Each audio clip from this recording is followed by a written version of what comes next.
المسألة الثامنة، مسألة هشتم، دفن میت، دفن المیت و صفت القبر و ما یسن فیه. دفن کردن میت و صفت قبر، توصیف قبر و آنچه که سنت است در این. پس بدون که سنت است که قبر را چقور و واسع کنند و برای میت لحد بکنن. ما لحد میگیم، راست میکنید پس داخل لحد در قعر، در چقوری قبر. وقتی چقوری میکنن در چقوری قبر، از طرف قبله یک چقوری دیگر سین داخل کنده می شود و میت رو تو که در آن بگذارن. اگر لحد دشوار باشد شق میگوین، یک خط راست میکنن، اینم جایز است. یکی در میان قبر وقتی کندی، در مابین آن باید چقوری علیحده با چقورتر کمتر میکنی و آن رو در آنجا میگذارن. اما لحد بهتر است، چون پیامبر صلی الله علیه و سلم فرمودن که اللحد لنا و الشق لغیرنا. لحد برای ماست و شق از برای غیر ماست. روایت ترمذی رقم 1056. حدیث حسن خوب است و صحیح است. پس میت رو در لحد با پهلوی راست رو به قبله میگذارند و سوراخی لحد با خشت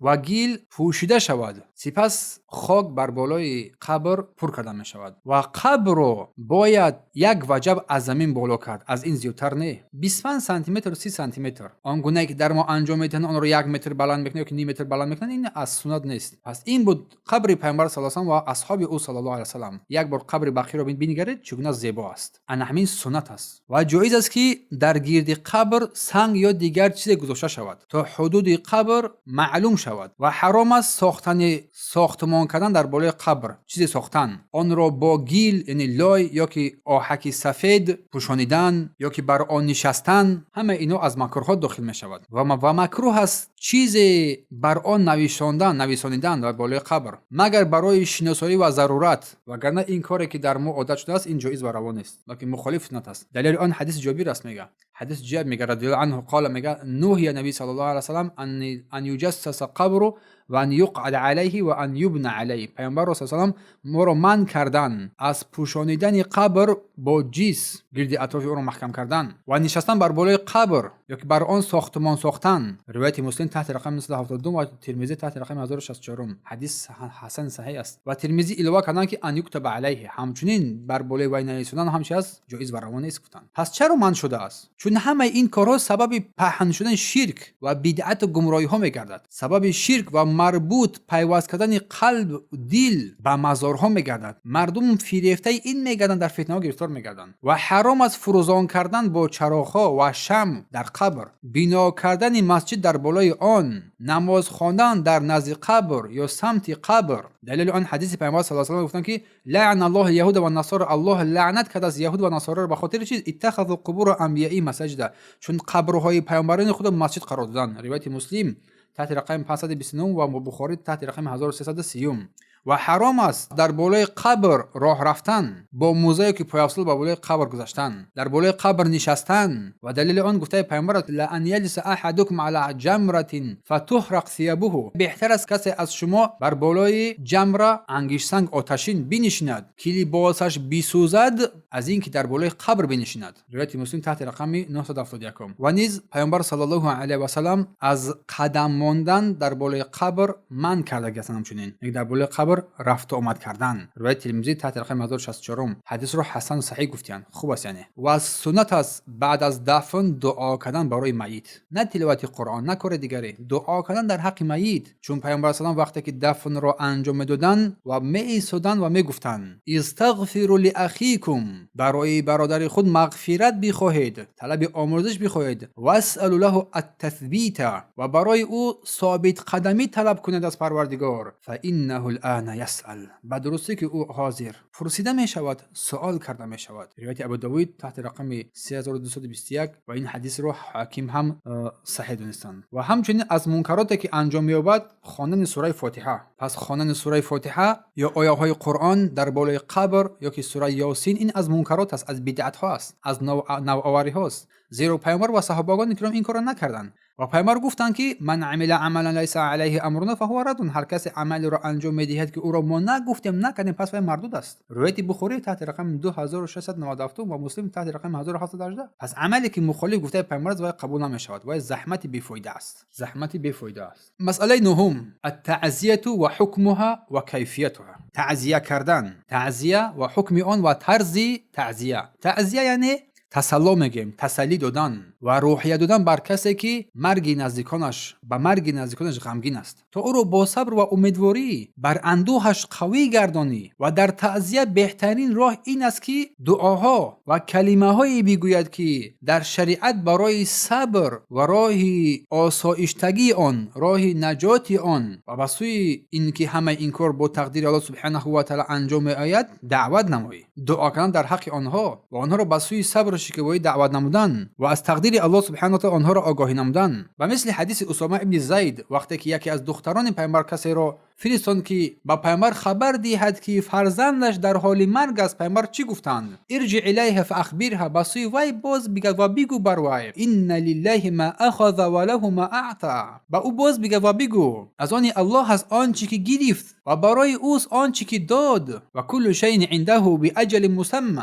و هر چیز را مهلت مقرر شده هست. فمرها فلتصبر ولتحتسب، او را امر نما بر صبر کردن و ثواب پاداش آن. روایت بخاری تحت رقم 284 و مسلم تحت رقم 923. این یکی از زیباترین و بهترین جمله هایی است در بیان تعزیه. و در تعزیه باید از بعض چیزهایی که میان مردم رایج یافته‌اند، پهن شده‌اند که دلیل شرعی ندارند پرهیز کرد. از جمله جمع شدن برای تعزیه در جای مخصوص با کرسی ها و چراغ ها و دعوتی ها و قاری ها آوردن نشستن، همه این از بدعت ها و منکرات است. دادن طعام از طرف خانواده میت به کسانی که برای تعزیه می آیند، چون از جریر روایت کنا نعد اجتماع علی اهل میت، ما جمع شدن در نزد اهل میت و طعام خوردن بعد دفن را از نوحه میدونستیم، از کارهایی که در اساس نارضایت و فریاد گریه زیان‌آور است. از این قرار می‌دادیم یکی دلالت بر ناجایز بودن این مسئله می‌نماید. روایت ابن ماجه تحت رقم 1612.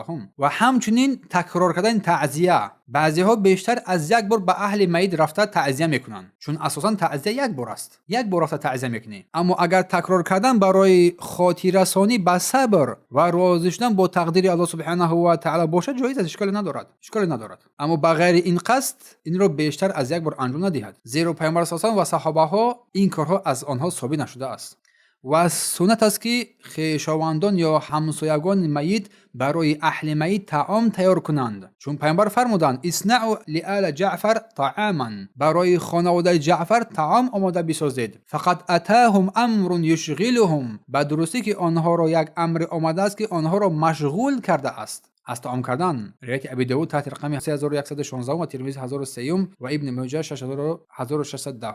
گریه و غمگین شدن بر میت جایز است، اشکال ندارد و این چیزی که از طبیعت انسان است. انسان زیغ می شود، از چشمان انسان اشک جاری می شود، این مجبوری نیست. پیامبر صلی الله علیه و سلم برای فرزندانش ابراهیم گریه کردند و گفتند ان العین تدمع، به درستی که چشم گریه میکند و القلب تحزن، و دل اندوهگین و غمگین میشود. ولا نقول الا ما یرضی ربنا، ولی ما چیزی نمیگوییم مگر آنچه که خوشنودی الله را بیارد، الله از این خوشنود بگردد. روایت بخاری تحت رقم 1330.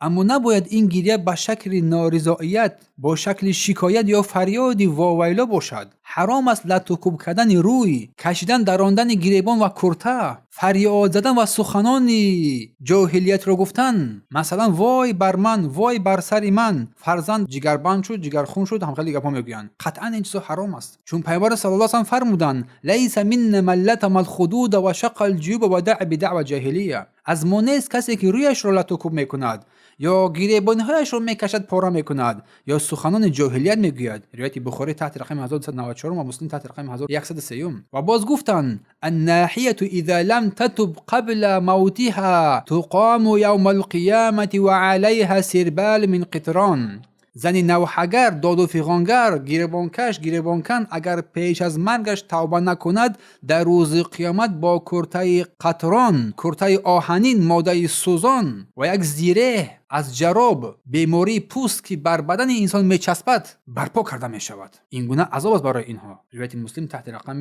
934. در اینجا درس ما از این کتاب مبارک فقه میسر در باب جنازه به اتمام میرسد و در آخر دعا میکنیم، دست به دعا میبرداریم. ای پروردگار مهربان ما که سزاوار شایسته عبادت هستی، سزاوار مدح و ستایش هستی، همه ما را شایسته و رحمت خود قرار بده. پروردگار آن چیزی که برای ما دوست می‌داری برای ما نصیب روزی بگردان.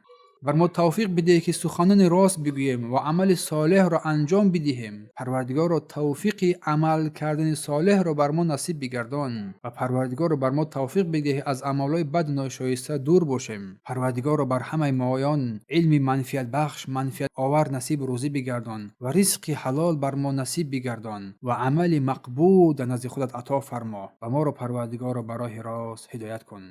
پروردگار دین ما را که اساس کارهای ماست اصلاح نما، دنیای ما را که زندگی ماست اصلاح نما، پروردگار آخرت ما را که بازگشت و بسوی آن است اصلاح نما، زندگی ما را برای ما نیکو بگردان و خیر و شادی را در قلبهای ما نصیب روزی بده و مرگ را پروردگار برای ما رهایی از همه بدی ها قرار بده. پروردگار به درستی که ما به نفسهای خود ظلم و ستم زیاد کردیم، اگر ما را نبخشی و نامرزی، ما از جمله زیانکاران قرار میگیریم. پروردگارا همه ما را از ظلم و ستم و تاریکی های کفر و شرک و بدعت و گناه و معصیت به نور هدایت، به نور توحید و سنت و راه و روش نیکو توفیق بده و در وقت های ما برکت بده. ای پروردگار، گذشتگان ما را، کسانی از برادران خواهران ما از دنیا گذشتن، شایسته رحمت قرار بده و قبر آنها را منور بگردان و زندگی خوبی از این زندگی دادیده برای آنها نصیب و روزی بگردان. پروردگار را به درستی که ما به خود ظلم کردیم، ستم کردیم، اگر ما را نبخشی، ما را شایسته رحمت خود قرار ندهی، به درستی که ما از زیانکاران قرار میگیریم. پروردگار تو پاک و منزه هستی ای الله،